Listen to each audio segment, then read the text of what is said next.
ปุญญานิประโลกัสมิงปฏิทาโหนติปนินันตินี่ซึ่งแปลเป็นบ้านเฮาว่า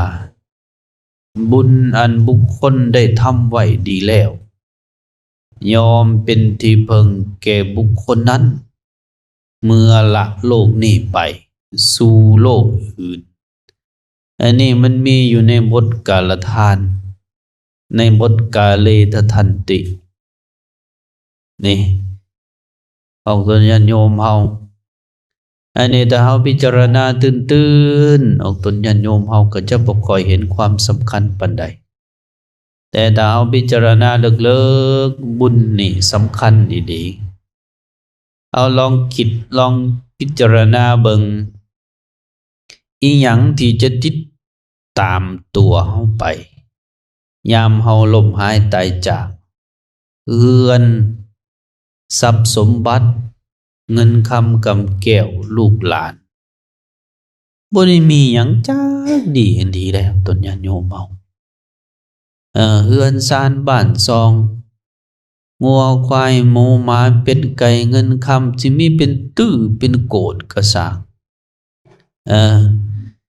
แต่ว่าที่เว้ามานี้บ่แม่นว่าสิ่งเหล่านี้บ่มีความสำคัญใดบ่แม่นว่าลูกบ่แม่นว่าหลานบ่แม่นเฮือนซานบ้านซองเฮือกสวนไหนานี้บ่มีความสำคัญมีความสำคัญดอกตนญาติโยมมีลูกก็สำคัญผัวก็สำคัญเมียก็สำคัญเฮือนซานบ้านซองก็สำคัญแต่จะสำคัญก็ต่อเมื่อเฮานำสิ่งเหล่านี้เฮานำสิ่งเหล่านี้เปลี่ยนสิ่งเหล่านี้ให้เป็นบุญเป็นกุศลตืมนี่มีเงินมีคำมีเฮือนมีชานมีทรัพย์สมบัติเฮาผัดบ่ได้เปลี่ยนสิ่งเหล่านี้มาเป็นบุญนำตืมจักดีมีแต่กินมีแต่ลิ้นมีแต่ใส่มีแต่จ่ายลิ้นเที่ยวอย่างเดียวตายไปแล้วก็เบิดได้เอาตัวญาติโยมเฮาตายไปแล้วก็แล้วเอาไปนำบ่ได้จักดีพระพุทธเจ้าว่าถ้าผู้ใดเปลี่ยนทรัพย์สมบัติที่เป็นภายนอกของภายนอกที่เป็นอมิตรสมบัติ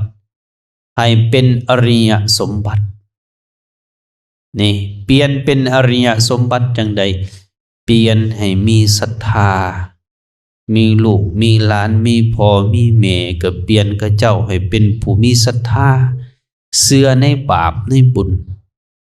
นี่เชื่อในบาปในบุญเชื่อในคุณความดีเชื่อในบุญกุศลตัวนั่นล่ะจะเป็นทรัพย์ที่ติดตามกับเจ้าไปมีเงินมีคำนอกจากใช้จ่ายหาอยู่หากินแล้วส่วนหนึ่งก็เอาไปเปลี่ยนมันให้เป็นอริยทรัพย์ด้วยการให้ทานด้วยการบริจาคมีจาคะอันนั้นแหละจะเป็นส่วนที่ติดตามเข้าไปตัวใดที่กินลงท้องกินเข้าไปทั้งปากลงไปหัวท้องก็จะกลายเป็นเพียงแต่อุจจาระปัสสาวะเฉยๆเบิดไปซื่อๆได้พวกพ่อพวกแม่เฮากินบ่เหิงคือกันกับอาหารอันเฮากินแซ่บสุดก็ประมาณมื้อหนึ่งติดอยู่ในลิ้นนะแซ่บมื้อหน้ามาก็หิวใหม่กินใหม่แต่ถ้าผู้ใดเปลี่ยนให้เป็นทานเปลี่ยนให้เป็นผู้มีศรัทธาเปลี่ยนเป็นผู้มีศีลนี่จะติดอยู่ในใจเฮานั้นฝังลงอยู่ในจิตใจเฮานั้นเป็นอนุสัยที่เป็นบุญกุศลตัวนี้จะติดสอยหอยตามเฮาไปพบใดชาติใดก็ทราบสรีระร่างกายบ่เฮิงบ่นานก็แตกสลายไปแต่ถ้าเฮาเปลี่ยนสรีระร่างกายที่เฮาลุกได้ไปเป็นนี้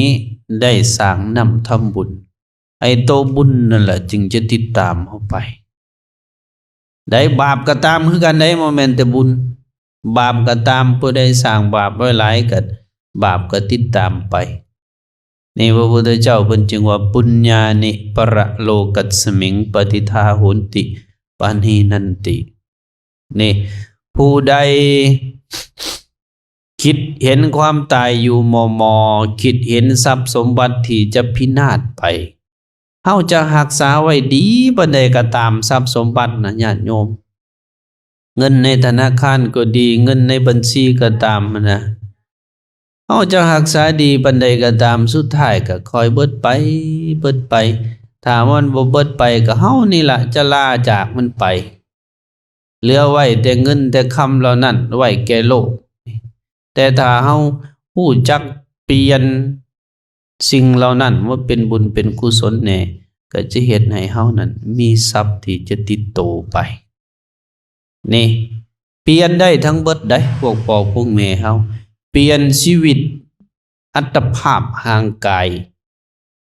ที่ได้มาจากพ่อจากแม่ที่เป็นเนื้อหนังมังสานี่เปลี่ยนให้เป็นบุญเป็นกุศลได้เปลี่ยนได้แนวใดเปลี่ยนได้โดยการเอาห่างกายนี่ไปสร้างคุณงามความดีอยู่เฮือนอยู่ซ่านก็เลี้ยงดูเบิ่งแยงพ่อแม่เลี้ยงดูลูกหลานเฮ็ดหน้าที่ของตนสูงขึ้นไปกว่าหันได้ฮู้จักไหวพระสวดมนต์นี่แหละคือการนำใช้ห่างกายนำใช้ชีวิตให้เป็นประโยชน์ให้เป็นบุญผู้ใดนำใช้ห่างกายมีแต่ลิ้นแต่เที่ยวแต่กินอย่างเดียวก็จะบ่มีแนวติดตามเฮาก็จะมีแต่บาปมีแต่อกุศลติดตามเฮานี่ให้คิดจังสิพวกพ่อพวกแม่เฮาถ้าเฮาได้สร้างบุญสร้างกุศลสร้างคุณงามความดีแล้วนี่นะ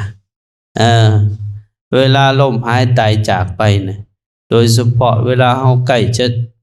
จุติใกล้จะจากโลกนี้ไปนี่จะบ่คอยห่วงพะวงอีหยังจะเป็นผู้สงบบ่กระเสือกกระสนแต่ถ้าผู้ใดสร้างบาปไว้หลายนี่สังเกตได้ญาติโยมเฮาก็เสือกก็สนผู้มีบุญ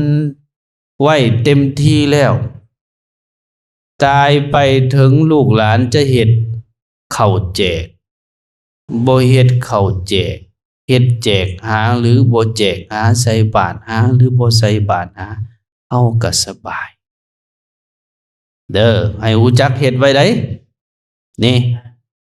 พวกพ่อพวกแม่เฮามันจริงสิสบายถึงถ้าเฮาบ่เฮ็ดบุญเราก็สิมีอยู่เสบียงแต่ว่าที่เฮาเฮ็ดนี้ที่เฮาก็ทำนี่นอกจากเฮ็ดอุทิศหาลาวแล้วเฮาก็เฮ็ดบุญหาเฮาแสดงออกถึงความเป็นคนกตัญญูกตเวทีนำผู้เป็นลูกเป็นหลานตัวนี้ก็เป็นบุญอันหนึ่งคือกันนี่บุญนี่สำคัญถ้าเฮาพิจารณาเลิกๆแล้วเพราะว่ามีแต่บุญเท่านั้นที่จะติดตามเฮาไปนำความสุขความเจริญในภพหน้าชาติหน้าให้แก่เฮาบาปก็คือกันติดตามเฮาไปแต่หังจะนำความทุกข์ความลำบากความบ่สบายเนื้อบ่สบายตัวมาแก่เฮาเมื่อเฮาเกิดภพหน้าชาติหน้านี่เฮาก็เลือกเอาพวกพ่อพวกแม่เฮาได้นี่ให้พากันเฮ็ดบุญบ่ได้แท้ๆอยู่เฮือนอยู่ซ่านก็อย่าพากันให้กันอย่าพากันด่ากันอย่าพากันญาติแยงทรัพย์มรดกของพ่อของแม่เวลาเพิ่นล้มหายตายจากอันนี้สำคัญคือกันเอาตนญาติโยมเฮาอาตมามักเว้าอยู่เรื่อยเมื่อพ่อเมื่อแม่ล้มหายตายจากไปแล้วบุคคลผู้อยู่เบื้องหลัง1อย่าเศร้าโศกเกินไปจนเฮ็ดให้จิตใจเฮาขาดที่พึ่งนี่2เมื่อพ่อแม่จากไปแล้วให้พากันฮักกันแพงกันในหมู่ญาติคือเก่าบ่ให้ผิดกันบ่ให้เถียงกัน เฮ็ดเหมือนกับพ่อกับแม่เฮายังมีชีวิตอยู่3บ่ให้ญาติแยงมูลมั่งสังขยาของพ่อของแม่นี่4ให้เฮ็ดบุญหาเพิ่นเรื่อยๆเฮ็ดเรื่อยๆนี่ถึงบ่ได้เฮ็ดแจกใหญ่ๆกองบุญใหญ่ๆพาเข้าหลายๆนี่จังซี่ก็ให้ได้ใส่บาตรเฮาเฮ็ดแบบนี้ตลอดจะเฮ็ดให้ครอบครัวเฮ็ดให้ตระกูลเฮานั้นปกกลุ่มสุมเย็นผู้เป็นลูกเป็นหลานนี่โตที่5ให้รักษาคุณงามความดีอุดมการณ์ของพ่อของแม่ไว้นี่จื้อซอยกันได้พวกพ่อพวกแม่เฮาผู้ใดอยากเจริญรุ่งเรือง1บ่ควรเศร้าโศกเกินไปตัวนี้2ให้ฮักกันแพงกันในหมู่ญาตินี่3บ่ให้ญาติแย่งมรดกมูลมั่งสังขยาของพ่อของแม่4ให้เฮ็ดบุญทักขินานุปทานหาเรื่อยๆบ่แม่นว่าเฮ็ดเทื่อเดียวแล้วเด้ยังขี้ร้ายก็ให้ได้ไปใส่บาตรนะนี่ให้ได้ใส่บาตรได้ไหว้พระแผ่เมตตาหาเพิ่นเรื่อยๆรักษาคุณงามความดีของเพิ่นแนวคิดคำสั่งเสียคำสั่งสอนของเพิ่นที่เพิ่นปะไว้เพิ่นบอกไว้ลูกเอ้ยแม่ตายไปแล้วให้ลูกหักกันแพงกันให้สามัคคีกันเด้อนี่ถ้าเฮาเฮ็ดได้นะตระกูลนั้นครอบครัวนั้นเจริญนี่อย่างครอบครัวของแม่แก้วดวงหอมนี่ก็คือกันนี่นะเราสั่งเสียพี่สังไว้เราบอกสอนพี่สังไว้ตั้งแต่เรายังมีชีวิตอยู่แล้วเฮาบ่ปะบ่ทิ่มรักษาไว้อันนั้นล่ะคือการเฮ็ดบุญเฮ็ดดีอันหนึ่งคือกันนี่อยากฝากไว้ให้แก่พวกพ่อพวกแม่เฮาให้คิดถึงบุญคิดถึงพ่อถึงแม่แล้วชีวิตพวกเฮาจะเจริญตัวนี้เจริญทั้งชาตินี้และชาติต่อๆไปอันนี้ฝากไว้เป็นข้อคิดเนาะ